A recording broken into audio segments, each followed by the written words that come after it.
Yeah, hi guys. Afternoon, guys. I found a trade here that we're going to do. It's going to be an all-in uh, trade. It's a double hedge, in fact. So let's take a look what's happened here on these yens. We know the overall weight is up, so the likelihood of this pulling back and going high is likely. However, currently it's in a down local model. Um, Dollar's down a lot relative to this area of time. CAD has come down there. When we pull over the New Zealand and the Aussie,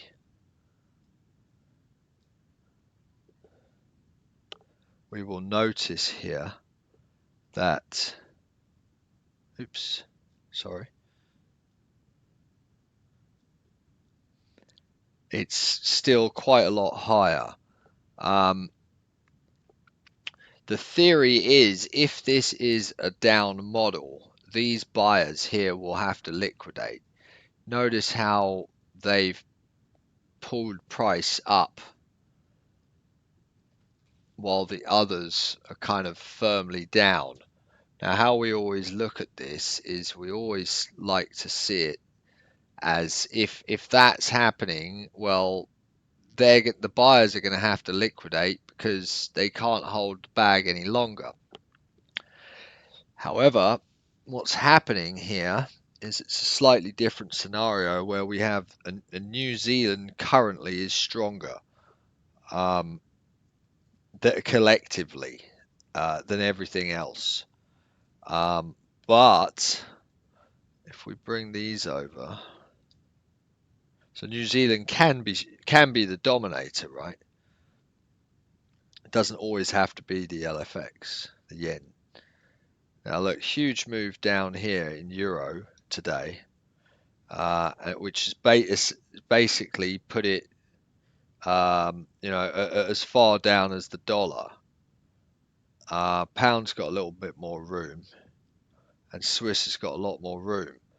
Um, Now, what I mean by a double hedge, let's say that it doesn't go down and the LFX ends up going up, all of this goes up. Okay, well, what we have is we have a situation where um, Swiss is obviously the highest. Let's go to the New Zealand. New Zealand is high.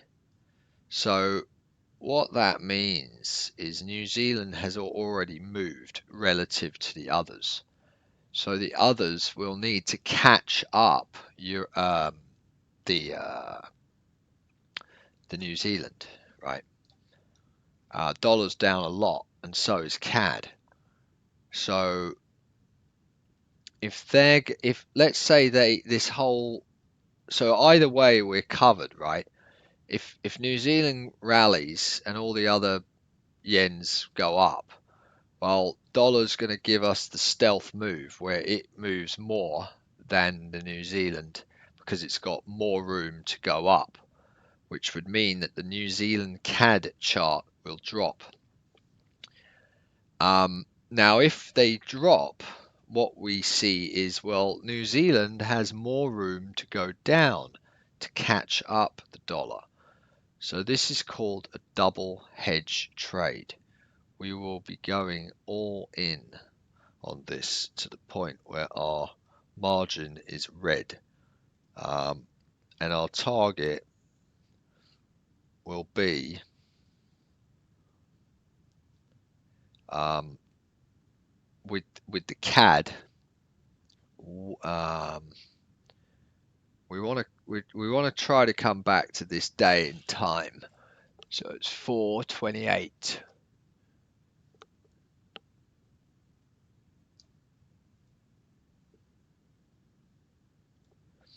Now these are the trades that we have to be seeking to take all the time, but they don't always come up, I'm afraid.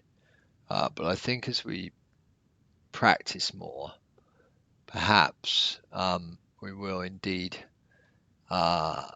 get find more of them perhaps. Um,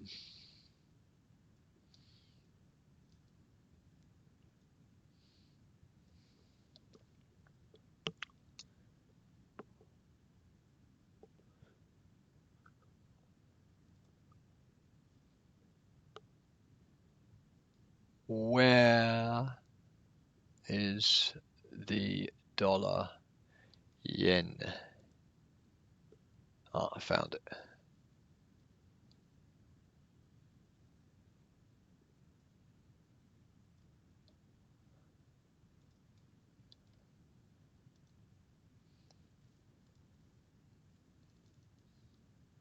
I don't know where the other one's gone. I don't know what the hell's happened to that now.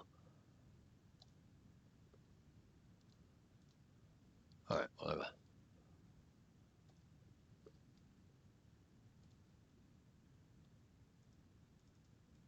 It's this area here. Um, so we'll bring over the New Zealand CAD.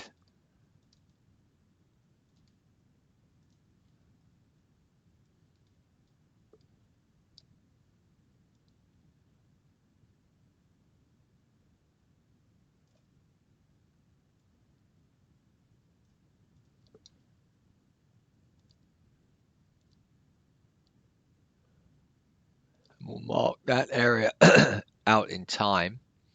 This is our target here then. And this would be the same with the dollar as well. If we wanted to take the dollar, it would be the same type of affair, the New Zealand dollar. But this is what we want now. So to fine tune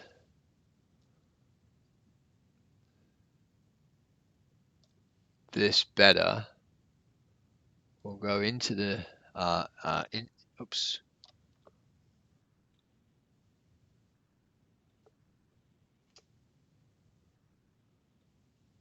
Sorry about that. We'll go into the New Zealand.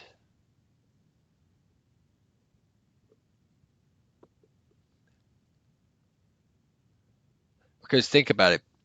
If the New Zealand is this strong and the CAD is this weak, how on earth can the New Zealand go down? Well, in theory, from a retail perspective, it can't. But from the two perspective I just gave to you, it can. And there's no way anyone should buy this. It's crazy.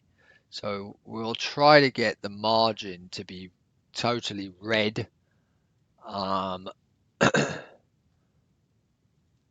Which is what I want to see really. So let's try and do that right now, in fact. But I do want to kind of save a little bit for the dollar. But let's do 100 for a joke.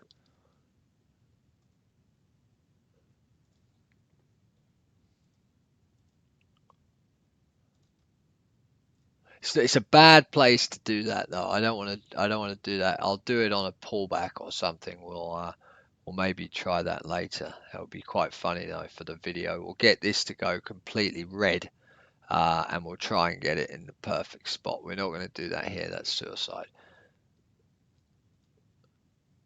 Even in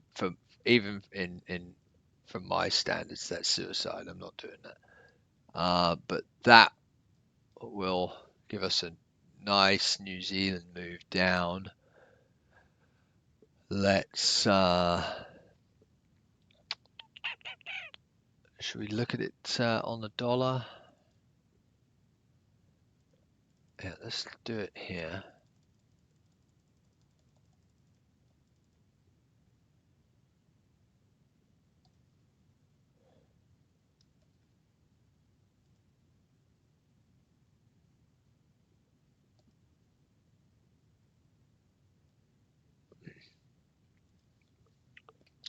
Right.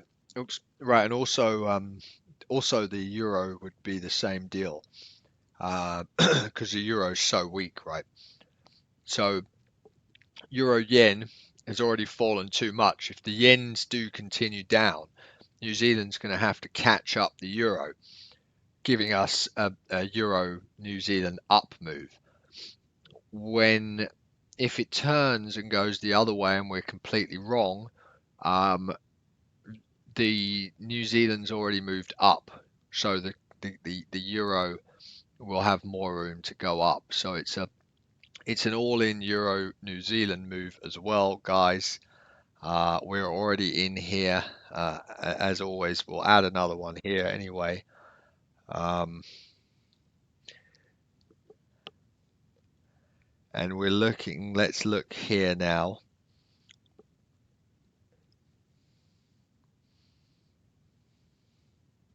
Okay, collectively, New Zealand is up, while Aussie's managed to rise a little bit more here.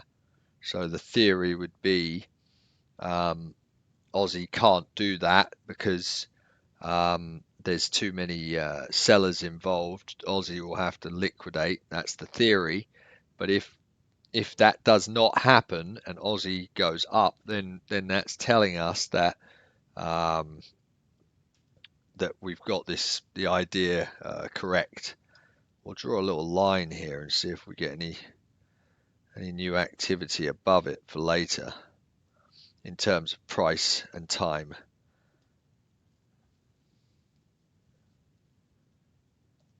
And for how long as well. Is it able to hold above there, or is it just go and then down right away?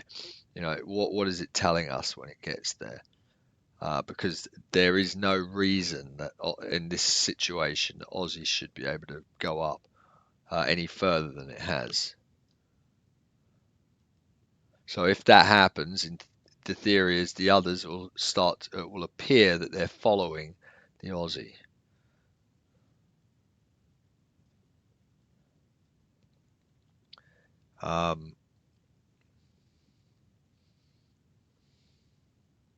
Yeah, so I think we're going to do a dollar anyway. It's just too tempting, all of this. I just want to be in. So target is back here.